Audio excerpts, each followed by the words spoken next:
Bienvenue sur La Caille, le podcast qui célèbre la culture haïtienne de manière fun et décomplexée. Je suis Juliette. Ma mission, faire raconter la culture haïtienne par ceux qui la vivent et la font rayonner au quotidien afin de redécouvrir Haïti. Tradition, savoir-faire, transmission, histoire, cuisine, coutumes, parcours inspirants. Installe-toi confortablement pour un décollage au cœur de la première République noire. Belle écoute!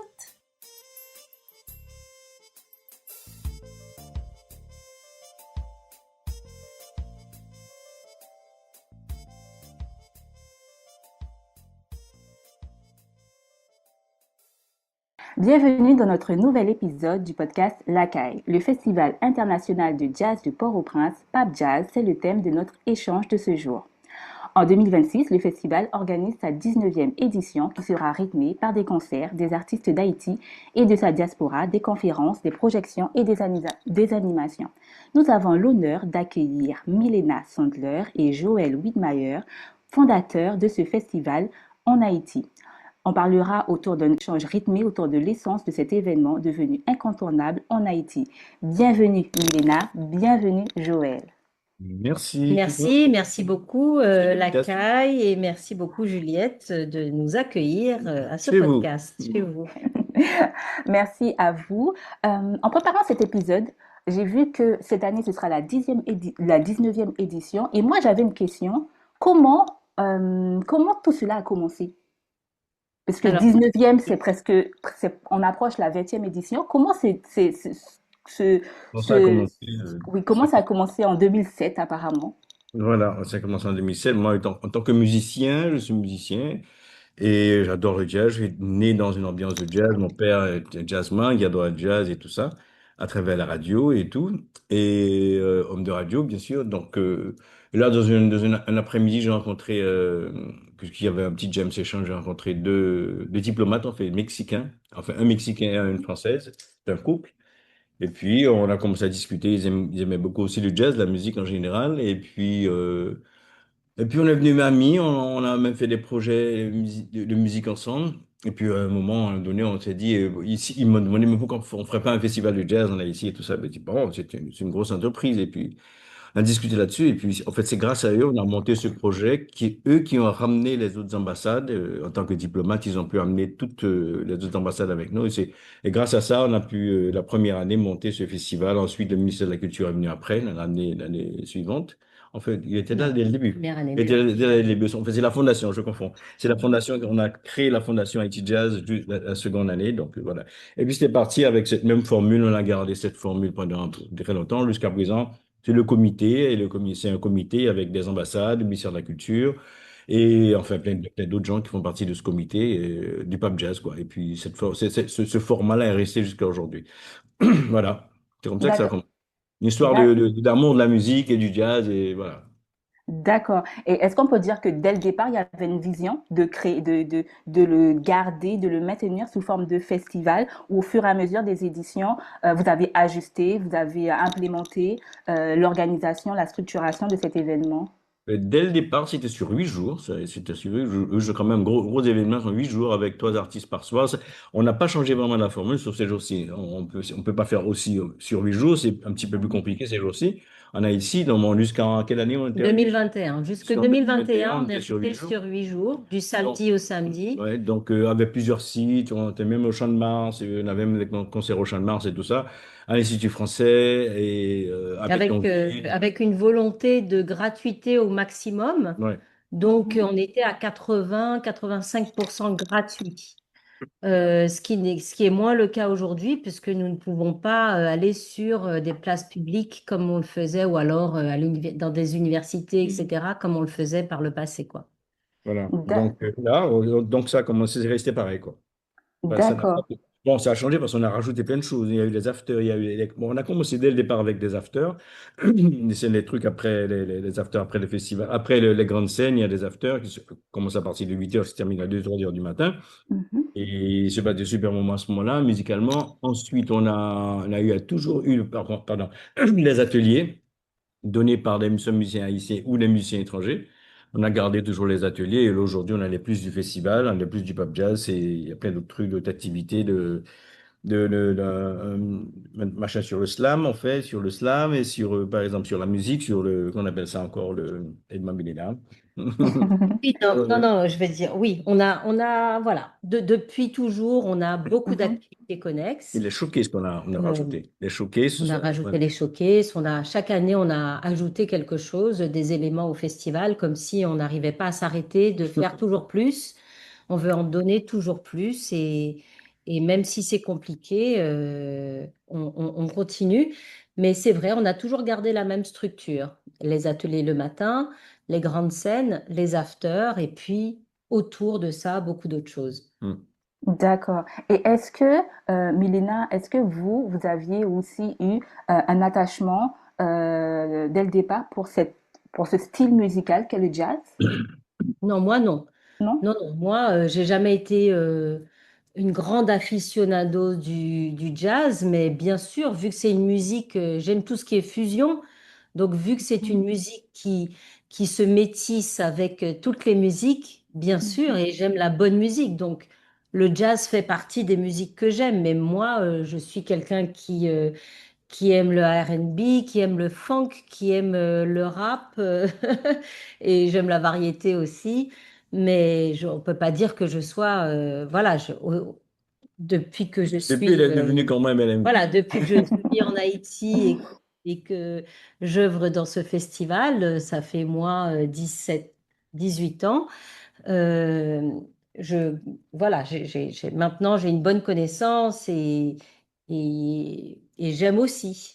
Mais je suis pas au départ, c'est pas C'est ce qui fait ma aussi la bonne musique. balance avec nous, parce que Milena aime autre chose. Moi aussi, j'aime plein d'autres musiques, j'écoute plein d'autres trucs, mais j'aime beaucoup le jazz, je me connais un petit peu quand même en jazz, et Mhm. donc ça fait une bonne balance pour nous quand pour la programmation, le choix des artistes et tout ça. Et on veut garder que ça soit très large musicalement, et c'est du jazz, donc comme notre slogan dit du jazz de tout horizon, de toutes les couleurs. Donc, il y Mhm. a du jazz qui vient de partout et différents territoires. Donc, ça donne vraiment un festival avec une belle palette de couleurs de jazz différents et de la musique de chez nous. On choisit les meilleurs artistes, tu vois, qui peut nous apporter la belle musique haïtienne, en fait, faire la promotion d'une bonne, belle musique de chez nous, quoi. D'accord. Et dans cette continuité, comment, avec vos mots, vous décrirez le jazz haïtien? Avec Jazz vos propres haïtien, termes.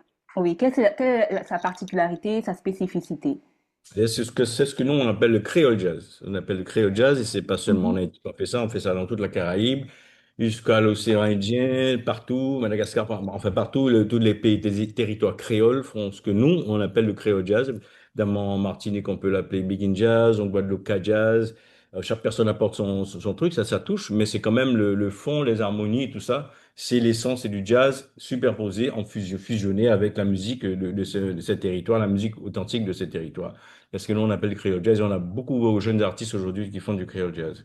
Les Haïtiens, beaucoup Mhm. appelaient ça, enfin appellent toujours le vaudou jazz, comme disait Joël, chaque territoire qui fait cette musique, qui se marie avec les musiques créoles, des territoires créoles, appelle donc le Maloya Jazz à La Réunion, etc. Et ce que nous cherchons à faire, notamment, c'est de faire reconnaître le créole jazz comme genre musical à part entière et de, Mhm. et de fédérer les musiciens et les opérateurs culturels qui œuvrent au sein de cette musique, les producteurs, les éditeurs, etc., pour qu'on se mette d'accord sur une appellation commune sans effacer les identités propres musicales à chacun, mais qu'on soit sous cette bannière de créole jazz pour une question de marché. Et donc, Mhm.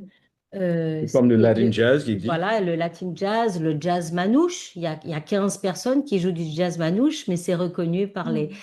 le jazz manouche, par exemple, et on le trouve sur les plateformes de streaming, mais pas le créole jazz. Donc, Donc, on travaille très fort c'est là-dessus. notre On se bataille. cheval de bataille aujourd'hui.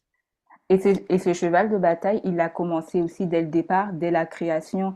Est-ce qu'il a commencé dès le départ, dès la création du festival, avec cette fougue et cette vivacité de se dire, ben, on peut aller on organise un festival, mais on peut aussi positionner ce jazz sur une sphère bien au-delà de ce qu'elle peut être aujourd'hui. C'était Absolument, aussi ça. absolument. Au départ, c'était tout naturel qu'on fasse, parce que c'est ce qu'on sent, c'était tout naturel, ça, c'est dans la programmation, mais aujourd'hui, plus que jamais, on est vraiment dans cette logique, dans cette dynamique de faire changer les choses, de faire accepter cette musique, comme il disait, comme un style à part entière, comme, voilà, qui existe comme le jazz, un jazz, Et toujours orienté sur l'international. voilà. On est ce qui est propre à tout ce qu'on touche, que ça, Joël et moi, on va dire, à travers la Fondation Haïti Jazz ou même à travers Haïti Musique, qui est l'association haïtienne des professionnels de la musique, la seule association professionnelle qui existe encore et qui existe depuis 2010. Euh, on est toujours en train de travailler pour le renforcement de l'industrie et à l'exportation, à la visibilité, au rayonnement de, de, de nos actions, de nos musiques, de nos professionnels. Et voilà. D'accord. Et j'ai vu, et vous l'avez aussi mentionné, que vous organisez des conférences, des animations autour de ce festival pour véritablement créer un écosystème. Mais comment aujourd'hui vous documentez tout ce positionnement que vous souhaitez faire place avec le festival du jazz, mais aussi avec cette reconnaissance du jazz, du créole jazz? Comment vous documentez afin de rendre visibles vos actions, d'attirer potentiellement de futurs partenaires, de futurs investisseurs sur ces actions et ne pas être isolé sur votre démarche que vous faites au quotidien qui, on l'imagine, prend énormément de temps, de travail, de structuration au quotidien. Comment vous documentez cela? On documente à travers des vidéos, à travers, Mhm. par exemple, à l'occasion de la Journée internationale du jazz, je crois que c'était la 15e Journée internationale du jazz cette année, en 2025, Mhm. on a fait une conférence internationale en ligne avec 18 professionnels qui venaient du Cap-Vert, de la Réunion, de la Nouvelle-Orléans, du La Québec, Martinique, de la Martinique, de la Guadeloupe, de la France, bien sûr pas d'Haïti et de l'Ivoire. la diaspora. Et c'est toujours en ligne, bien sûr. On a deux YouTube et deux sites Ok, euh, qui sont distincts. Fondation Haïti Jazz. De voir ok, toutes nos Tout actions. ce qu'on fait qui n'est pas du festival de jazz, c'est là où on peut retrouver toutes nos actions, toutes les vidéos qu'on fait. Donc là, c'était une ok. conférence en ligne justement pour discuter de la pertinence et de l'intérêt de se fédérer autour du créole, de l'appellation créole jazz. Donc de la vidéo, on a monté une résidence artistique en 2021 sur le créole jazz avec Malika Tyrolien de la Christophe Guadeloupe, Maillard, Christophe Maillard, qu'est-ce que- il y avait le Réunionnais, l'harmoniciste, l'harmoniciste mhm, Olivier et Rouillot. Kerrorio. Bref, il y a Mouchi Widmayer, il y avait des artistes comme ça qui sont venus en Haïti d'un peu partout, passer une semaine en résidence artistique pour ensemble créer un spectacle et qui a clôturé ce festival. On en a fait un Ok. mini documentaire Pour aller voir ça en ligne aussi. qui s'appelle Creole Jazz Project. Voilà, donc on documente tout ce qu'on fait Quand tout ce on qu'on peut. peut quand on en arrive à trouver les moyens qui sont difficiles à trouver, mais en vidéo. Voilà, oui, en vidéo essentiellement. D'accord, on mettra les liens que vous avez cités en descriptif de cet épisode pour permettre à nos auditeurs d'aller encore plus loin sur vos activités, sur ce que vous faites Oui. au quotidien. Et en préparant cet épisode, j'ai vu sur votre site internet, vous disiez dans votre brochure ces termes, car Haïti et sa capitale continuent d'inspirer. Et cela, nous le devons à notre culture, à notre musique, à ce jazz qui traverse les frontières, se transforme, se métisse et dialogue avec les sonorités des territoires qu'il rencontre. Il faut savoir que le Festival international de jazz met en avant des artistes haïtiens, mais aussi des artistes évoluant sur la scène internationale. Comment aujourd'hui vous arrivez euh, à faire une sélection des artistes invités? Quels sont vos critères? Quels sont vos critères de choix sans véritablement rentrer dans les détails? Mais quels sont vos critères qui vous permettent de sélectionner ceux qui vont participer aujourd'hui à ce festival? Bon, d'abord, je connais des artistes qui font la demande, qui veulent venir en Haïti. Il y en a, ça arrive Mhm, beaucoup. Ils font la demande et on sélectionne à partir de ça ce qu'on pense que le public va aimer. Parce que c'est pas pour nous. On aime dans mon type de musique, mais il y en a aussi certains types de jazz. Mais ce qu'on pense que le public va aimer, que le public haïtien va. Parce qu'on a quand même, après les années, on a quand même façonné leurs oreilles un peu quand même. Et voilà, on fait le choix à partir de. D'ailleurs, d'abord aussi, il y a des artistes qu'on aimerait avoir qui sont très, très, très chers, qu'on ne peut pas encore avoir. Et bon, quand même, on a eu quand même des artistes très importants au festival. Et aussi, on essaie de faire aussi une balance dans la programmation, que ce soit pas seulement du jazz, pur jazz, genre comme Aaron Goldberg qui va venir avec la chanteuse new-yorkaise, là, Georgia que Hirsch. du jazz Oui. traditionnel, pur jazz traditionnel, quartet qui chante avec un quartet, quoi, un trio plus la fille qui chante et du jazz traditionnel américain, mais aussi on essaie d'avoir autre chose, par exemple Valérie Chantef, qui fait du jazz créole, qui fait autre chose. Bello, qui fait de musique un peu fusion, créole fusion. Il y a quoi encore? Il y a, il y a Shalom Dominguez, qui est un pianiste qui fait Flamenco jazz. flamenco jazz. Donc mhm, voilà.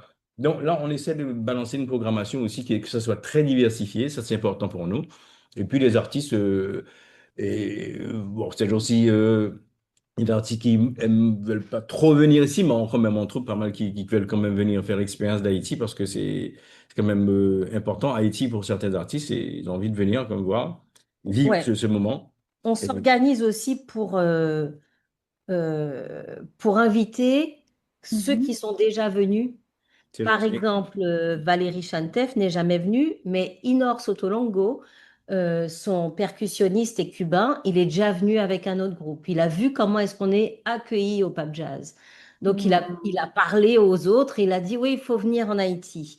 Euh, Aaron Goldberg, Une en plusieurs fois. lui, c'est un ami du festival. Il est déjà venu au moins trois, quatre fois, C'est pas plus. si c'est pas plus au festival. C'est un New-Yorkais, pur et dur américain. mhm, Mais voilà, il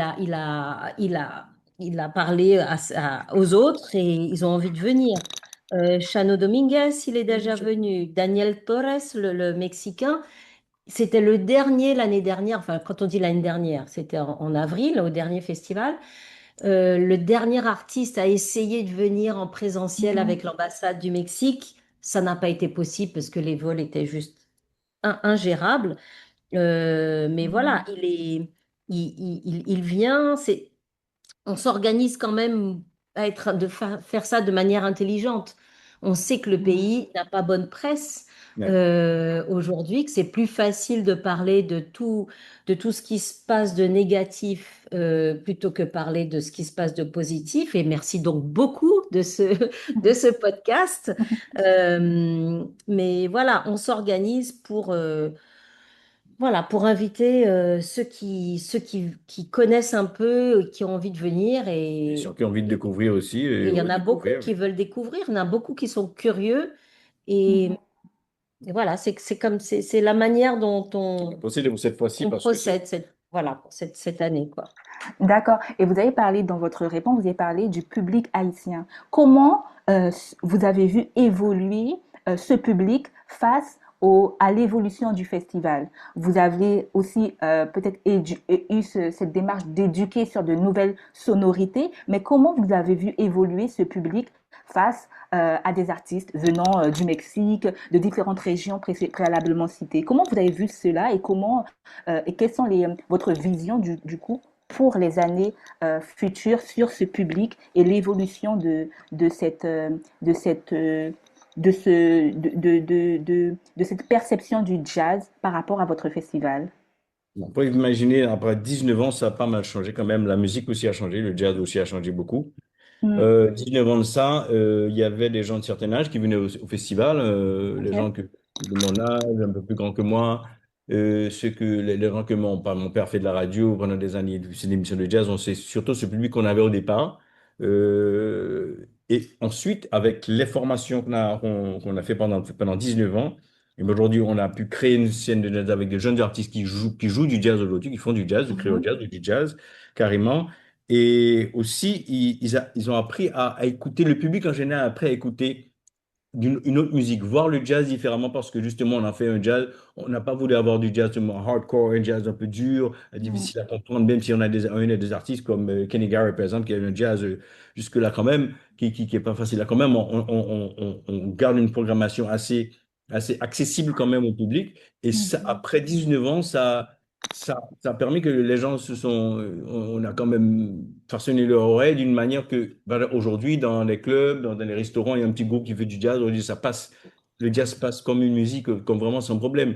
Et puis le public s'est rajeuni aussi. On a dû chercher à chercher les jeunes aujourd'hui parce que bah, Mhm. après 19 ans, c'est les gens, je veux dire, les gens qui avaient 60 ans à l'époque, 50 ans aujourd'hui, et 19 ans après, Ils sortent ils plus, sortent ou alors plus, ils sont, ils sont... Mhm. ils sont plus là, soit ils ont laissé le pays avec tout ce qui se passe, les gens ne veulent plus sortir, c'est plus difficile. Donc, on a dû rajeunir la programmation avec les années. On a fait ça pendant les peut-être 5 6 dernières années, rajeunir la programmation.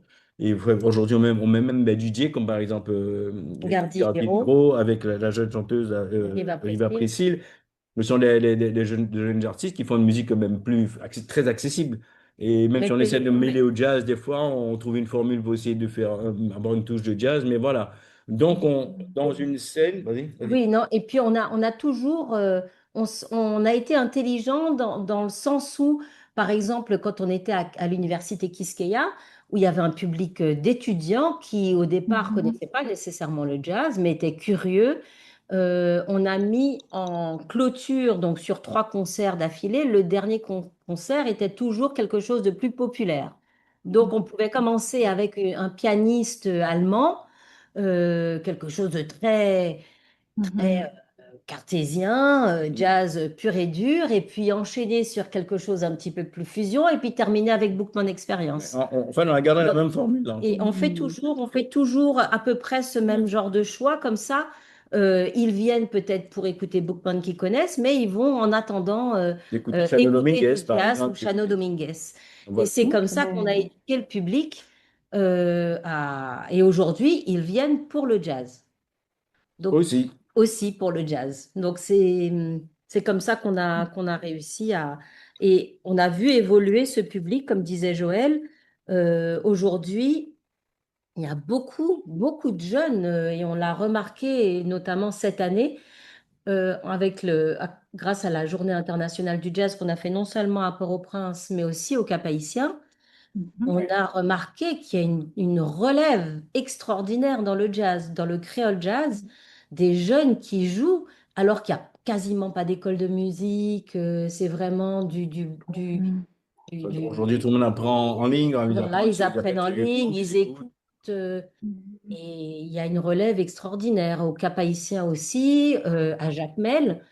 Il y a un festival, le Festival international de jazz de Jacmel, qu'on a Ils existent beaucoup depuis 10 ans encadré, déjà. qui existe depuis 10 ans. On les a encadrés au Ok. départ, on leur a Excellent. donné, ils sont venus, ils ont été stagiaires, on leur a Les trouvé des former, sponsors, conseiller, quoi. conseillers, etc.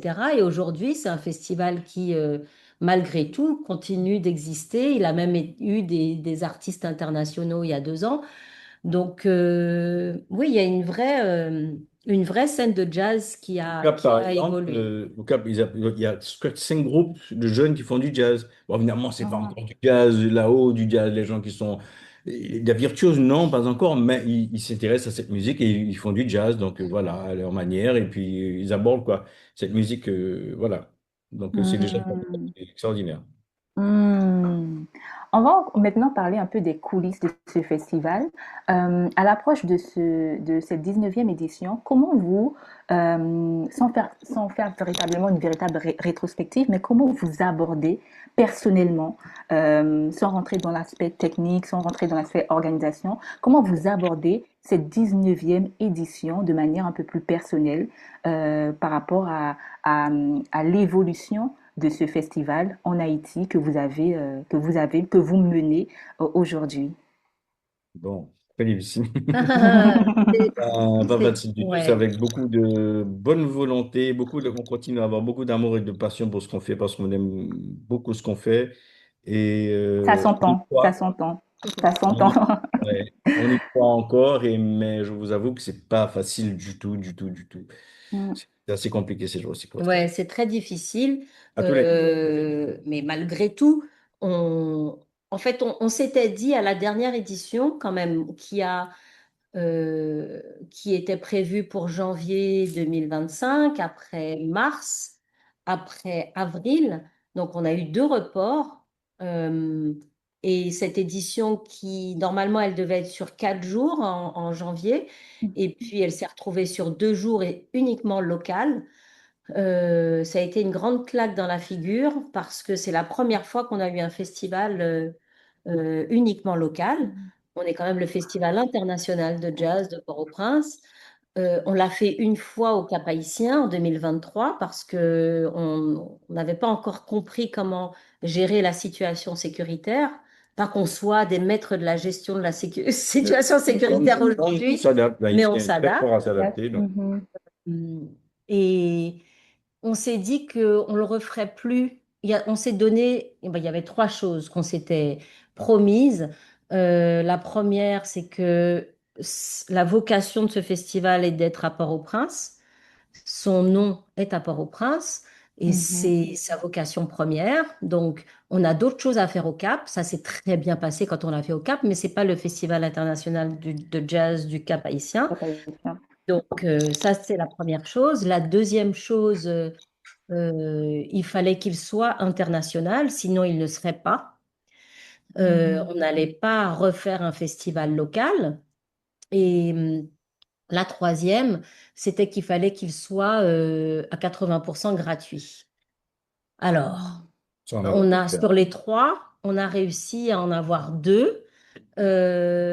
La gratuité, elle est impossible non seulement à cause des espaces qui ne sont pas accessibles, mm, ou alors trop, Trop trop, risqué. trop risqué. Par exemple, on pourrait très bien envisager, il y a plein de choses qui se font, Place Boyer, par exemple, On a fait à place Boyer, Pétionville, on l'a déjà fait. Je plusieurs. veux dire, ces jours-ci, euh, on a quand même des artistes internationaux. Et voilà. Donc, on a pris la décision de ne pas faire le festival à 80% gratuit comme d'habitude, mais on a bien sûr toutes les activités connexes qui sont toutes gratuites. Les afters sont gratuits, les ateliers sont gratuits, la mhm, cinémathèque est gratuite, les showcases, Ouais. etc. Tout ça, c'est gratuit Et le prix des concerts est très, très, très et démocratique. très démocratique. Vraiment. Et on a aussi voulu encourager la jeunesse. On donne des billets gratuits aux universités. On a un tarif pour les moins de 21 ans qui est à 50% off, donc mhm. 1500 gourdes, ça veut dire 18 euros pour voir trois concerts d'affilée. Donc, on fait ce qu'on peut pour pallier la non-gratuité Mm, voilà. La vocation de ce festival Mais aussi. c'est vrai que c'est difficile. Là, on s'est dit qu'on y va. On est passionné, on a encore l'énergie. On n'est pas tout jeune, hein, Joël et moi. On a une équipe de plus en plus réduite. Euh, mais on y va et on ira jusqu'à la 20e au moins. Ouais. Voilà. Et heureusement, on a Et nos enfants aussi qui s'intéressent et qui sont avec nous, c'est un peu la jeunesse. Et on s'entoure de jeunes aussi, c'est on important pour s'entoure nous. de jeunes, oui. Ouais. Parce qu'il y a des trucs qu'aujourd'hui, vous savez, dans la musique, l'art, tout ça, le monde, il y a changement de phase avec les phases, il y a des trucs qu'on ne comprend pas trop. Les jeunes aujourd'hui et vice-versa, qui comprennent pas, ils ne comprennent pas non c'est plus. ça. Donc, voilà, mais on s'adapte avec la nouvelle réalité du pays. Et on apprend les uns des Donc, autres. ouais, voilà, tout à fait. Très inspirant. Un peu plus dans les coulisses, comment se structure l'organisation de tel événement pour vous, avec votre équipe? C'est combien, combien de mois de préparation à l'avance? C'est comment vous répartissez les différents rôles? Puisqu'on a vu qu'il y avait forcément une équipe de communication, marketing, logistique. Comment s'organise et s'emboîte tout cela jusqu'au jour J et même au-delà du jour J? C'est comme un gros puzzle. Ouais, Ouais. alors déjà à l'année on est trois. Joël, Milena, moi et Salomé. C'est ma fille, elle travaille avec nous. Ok. Euh, Il y a la fille de Joël qui est à Berlin, qui est c'est le fils de Joël aussi, qui est aussi à Berlin et Stéphane s'occupe du site web.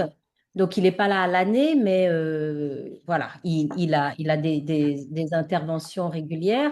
Et Estelle aussi sur les réseaux sociaux, c'est elle qui fait la stratégie pour nous des réseaux sociaux. Euh, on se répartit, mon rôle à moi, c'est les partenariats, d'aller chercher l'argent et de gérer l'argent. Joël, c'est le directeur artistique. C'est lui qui travaille donc avec notre graphiste sur le visuel, sur la déclinaison du visuel du festival. On a un visuel chaque année. Mhm. Sur la Euh, programmation, Sur la programmation, on le fait, on travaille ensemble. Mais c'est la quand même technique aussi, toute la toute partie. la partie technique, c'est Joël. Ok. Donc, aller trouver c'est qui l'équipe avec laquelle on va travailler sur le site, sur les sites, de s'assurer qu'on a les équipements adéquats, les feuilles comment on appelle ça, les fiches techniques des artistes, savoir si voilà, on peut fournir ce que les artistes demandent. Et puis toute la partie, on fait tout à l'interne, Communication, hein, c'est toute la partie, on fait tout à l'interne. On n'a pas une équipe marketing. La brochure, c'est moi avec Ricardo, graphiste. le graphiste. Voilà, s'assurer qu'il y a les bons logos de tout le monde. Enfin bon, c'est un casse-tête, c'est un Très boulot compliqué, énorme. c'est C'est un complexe. boulot énorme. Faire les t-shirts, les contrats avec tout le monde, on est très formel. On n'est pas du tout dans l'informel comme beaucoup. On est très Mhm. formel. Il y a des Très contrats pour tout carré. le Ouais. monde, on est carré. Il y a des réunions, au moins 5-6 réunions pendant la. En fait, ça prend 6 mois de préparation, c'est pas plus, le Ouais. festival. Et il y a chaque mois, pendant les 6 mois, au moins 4, au moins 5 réunions, Au moins six six réunions réunions avec avec le le comité comité, donc les d'organisation, ambassades et tout le monde. les ambassades, le ministère de la Culture. Ils ont leur mot à Euh, dire, évidemment, aussi. voilà. Et Donc, puis, comme bon, je c'est disais ça. tout à l'heure, moi, c'est un grand puzzle. À chaque fois, je me dis, mais est-ce qu'on va y arriver? Est-ce qu'on va arriver à mettre tout ça ensemble, à monter ce puzzle? Parce que en fait, c'est au jour le jour, Mhm. semaine par semaine, on met tout en place. Je ne sais pas ce que vous imaginez. Organiser tout ça, c'est pas simple. C'est pas simple. 3 concerts par Mhm. soir, 4 concerts par soir, les ateliers le matin. C'est une grosse machine qu'il faut mettre en place, de Les billets logiciels, d'avion, acheter les billets d'avion, le avoir des... transport, l'aéroport, tout ça. C'est gigantesque. Donc, Et on fait tout à l'interne. Voilà, c'est beaucoup. voilà. Wow. Par exemple, là, on a 21 personnes qui voyagent. 21 personnes qui voyagent. Il a fallu trouver des accords avec certaines airlines. Il ne faut pas se tromper sur le nom dans les billets d'avion. Il faut que les billets soient émis. Là, j'attends Air Caraïbes, par exemple, pour l'émission des billets pour ceux qui viennent de Paris. Il y a, c'est, c'est, C'est gigantesque. c'est gigantesque et en fait, le premier jour, en général, on est comme surpris. Ah, tout le monde est là. Tu vois, on est presque un peu surpris. Ben, en fait, c'est vrai qu'on a aussi des bénévoles. Ça, Euh, c'est sur le terrain, les Sur bénévoles. le terrain, on a des bénévoles. Dans les jours du festival, il y a beaucoup de monde qui travaille, hein, beaucoup de monde. Beaucoup de monde. Il y a Mhm. la technique, plein de gens de la technique, son, lumière, stage et tout ça. Les bénévoles sont sur le site et tout ça. Donc, ouais, c'est une Et on organisation. reçoit les artistes. Pour nous, c'est nos premiers ambassadeurs. Ouais. Donc, s'ils ont été bien reçus au festival, eh bien, ils parleront de nous superbement bien, et c'est le cas. Mais c'est une petite On communauté, est, hein. Les jazzmen dans le monde entier, c'est une petite communauté, hein.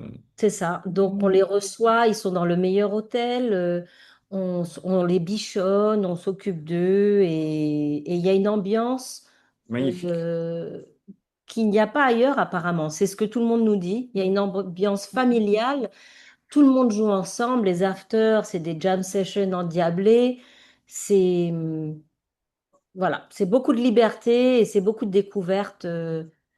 Et je crois que ouais, tout Enfin, le monde c'est un est content, festival quoi. cool, c'est pas guindé, c'est vraiment, comme on a dit, beaucoup de liberté. C'est simple. Tu fais Mhm. simplement. Et voilà. Hmm, d'accord. Et en parlant de ce festival qui aura lieu du 7 au 10 janvier 2026, sans nous en dire trop, bien évidemment, à quoi le public doit-il s'attendre pour cette Bon, 19e édition? eh ben, un pub jazz comme d'habitude, avec tout ce qui vient dans le pub jazz, découvrir d'autres artistes et aussi ceux qui connaissent déjà. Et puis les gens ont besoin de ces moments-là. Ces jours-ci, on a besoin, les gens ont besoin de moments pour s'évader, une petite bulle d'oxygène et on a très besoin. Bon, en fait, tout le monde attend le pub jazz chaque année quand le public, il y a un Ouais, public le qui nous public attend, ils attendent attend. le pub jazz et c'est important Et, pour eux. et on se rend compte quand on parle, là, par exemple, on a une stagiaire qui est avec nous depuis un mois. euh, et on lui dit oui, mais c'est vrai qu'il y a eu beaucoup, beaucoup d'activités. Il y a toujours beaucoup d'activités à Pétionville, En là pour les décembre. fêtes en décembre. Il y a des concerts chaque soir, mais des gros concerts, des gros concerts de Mhm. pas Eh bien, populaires. DJ, machin. Ça n'arrête pas. Chaque soir, il y a quelque chose. Et on se dit, mais est-ce que les gens, est-ce qu'ils vont venir après? Parce que déjà, il y a tellement de choses. Et en fait, cette jeune stagiaire-là nous dit, enfin, elle est jeune, elle n'est pas si jeune, elle doit avoir, Je je sais peux nous. pas, oui, oui, bon, c'est pas compliqué. Mais elle nous dit, mais vous avez même pas besoin de publier la programmation parce qu'en fait, c'est le Pape Jazz. Les gens, ils savent qu'ils vont trouver quelque chose de qualité. C'est ça. Ils seront bien accueillis, on accueille bien le public, on est à l'heure. En tout cas, on est plus à l'heure que beaucoup de festivals. Et quand on est en retard, c'est parce qu'on attend un ministre qui doit prendre la parole. Mhm. C'est jamais de Le public, on attend qu'il on vienne. attend le public qui arrive avec. Là, il y a des embouteillages comme c'est pas possible à Pétionville. Donc, on s'attend à ce qu'il y ait un délai. Mais voilà, le public, il doit s'attendre à une superbe 19e édition qui va donner le ton sur la 20e qui va être extraordinaire, euh, avec des activités sur le site même. On a donc les coulisses du festival, qui est une émission entre chaque set des trois concerts qu'il y a. C'est Donc ça, en c'est en amont, live, quoi. c'est en live, on est en streaming. On a plusieurs territoires qui vont rediffuser en direct le festival. Donc il y a la Nouvelle-Orléans, Montréal, Cayenne. Il y a Paris aussi, et puis je sais plus qui encore. Ouais. Non, il y a peut-être Toronto aussi.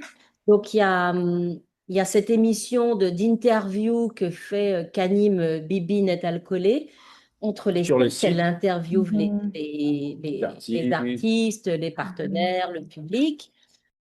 Et puis, il y aura une fresque aussi, une fresque qui sera réalisée en direct pendant les 4 jours du Pape Jazz, qui sera avec la direction artistique de Snoop Dogg, qui est un jeune créateur, avec de jeunes créateurs autour de lui, le public aussi. C'est donc une fresque autour de la thématique de la paix et pour nous, c'était important parce que voilà, Et on a besoin d'évoquer et de manière euh, un peu plus large avec cette communauté du Pape Jazz, d'évoquer la en paix couleur, la paix en couleur. en couleurs. Qu'est-ce que ça veut dire pour nous? Qu'est-ce que ça évoque la paix?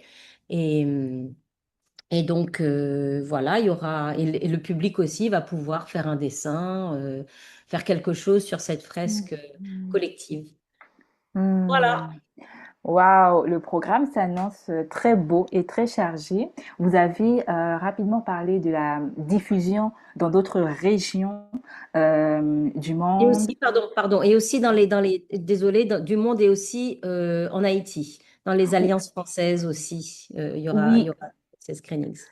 d'accord, oui, c'est ce que j'ai vu sur votre Facebook notamment, la possibilité de ne pas forcément être à Port-au-Prince, mais de pouvoir suivre ce festival.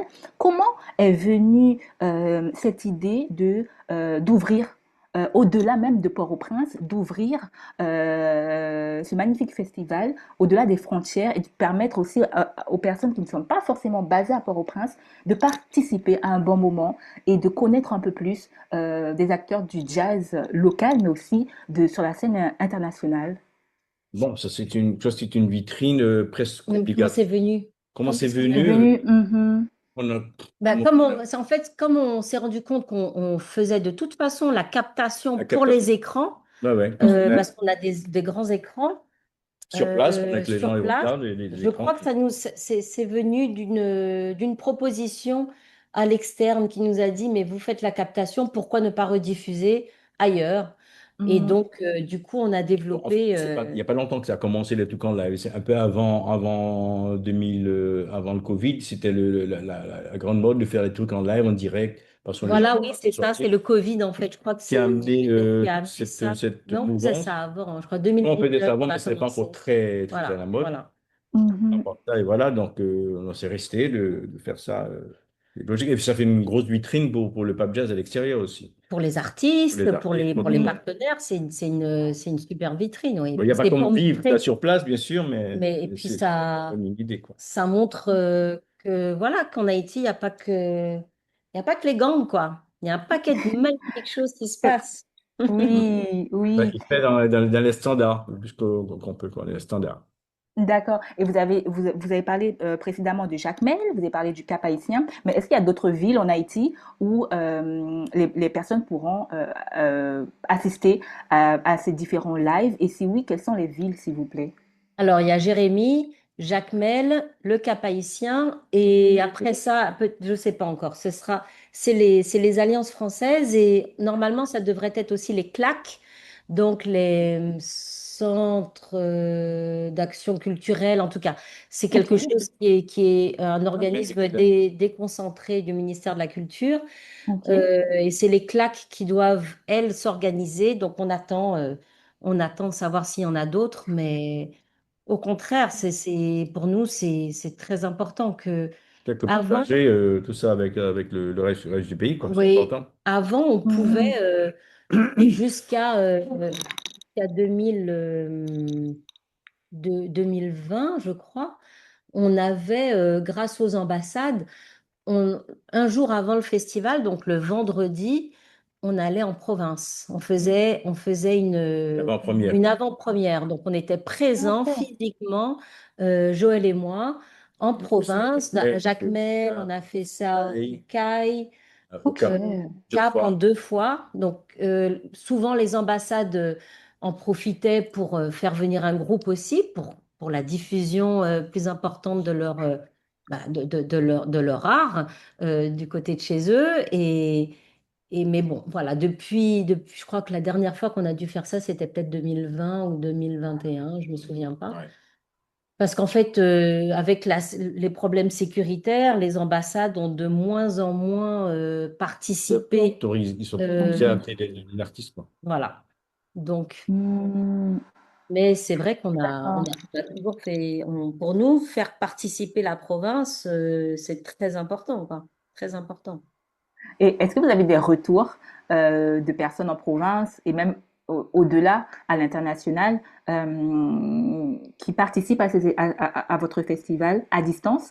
Et est-ce que vous avez des retours de personnes passionnées de jazz ou pas, mais qui découvrent et qui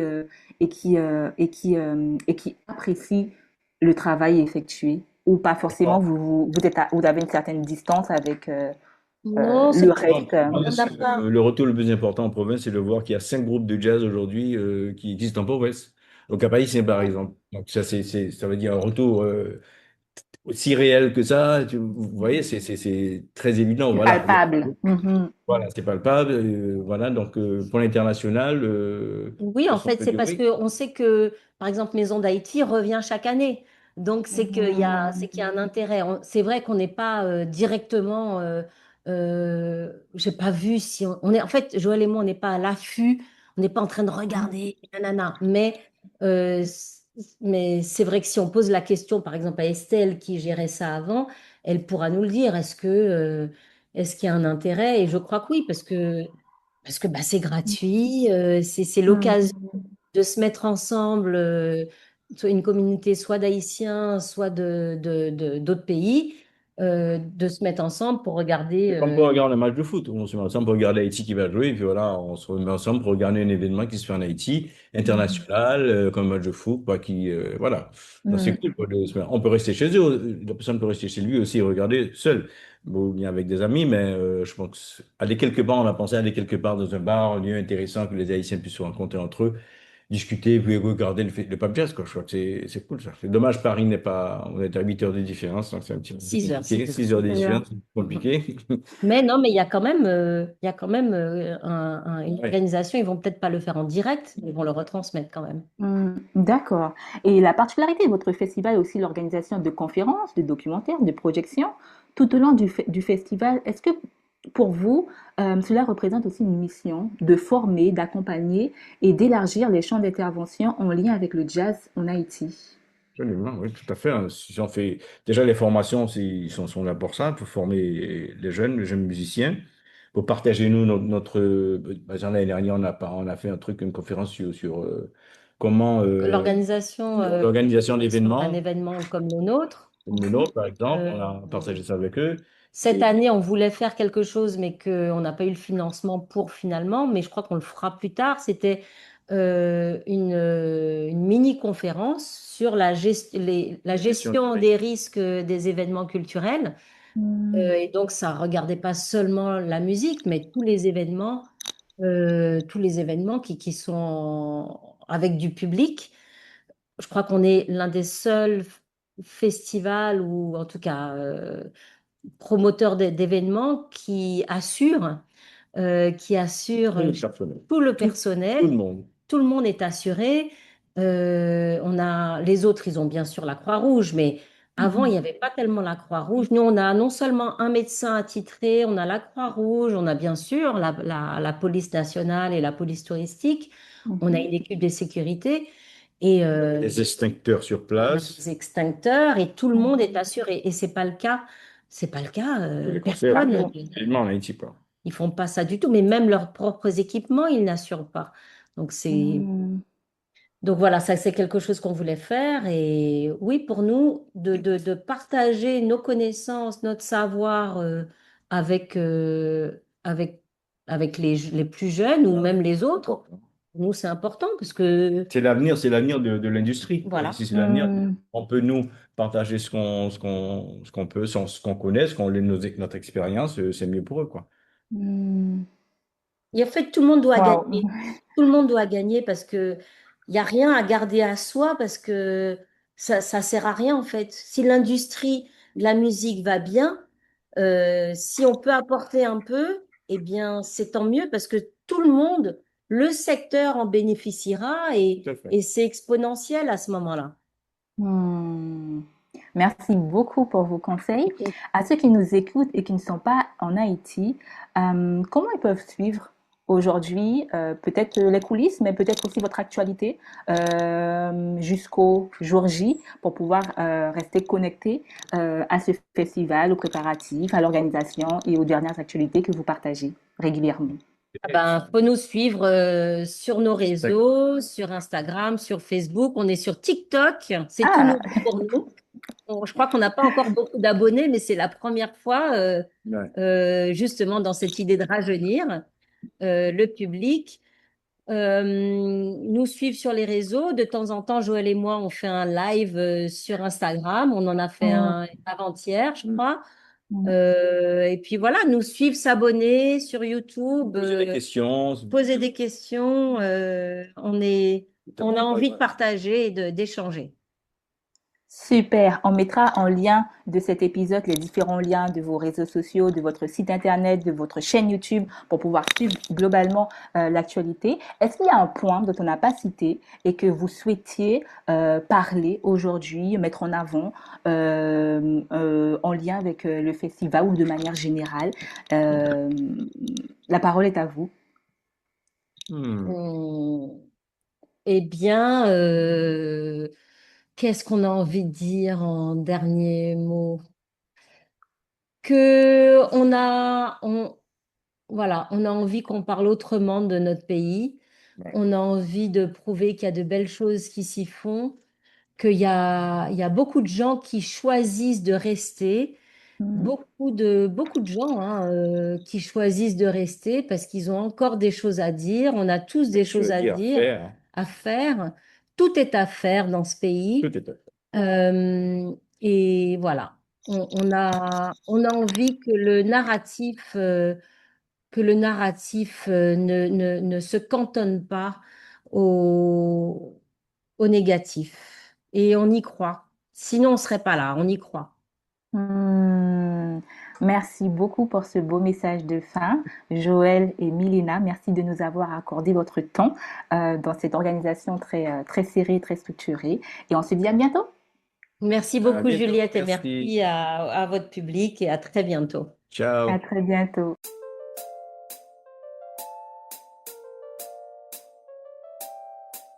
Merci d'avoir écouté cet épisode jusqu'à la fin. Si tu l'as apprécié et que tu as envie de soutenir le podcast, partage-le, abonne-toi et laisse un avis sur ta plateforme d'écoute préférée.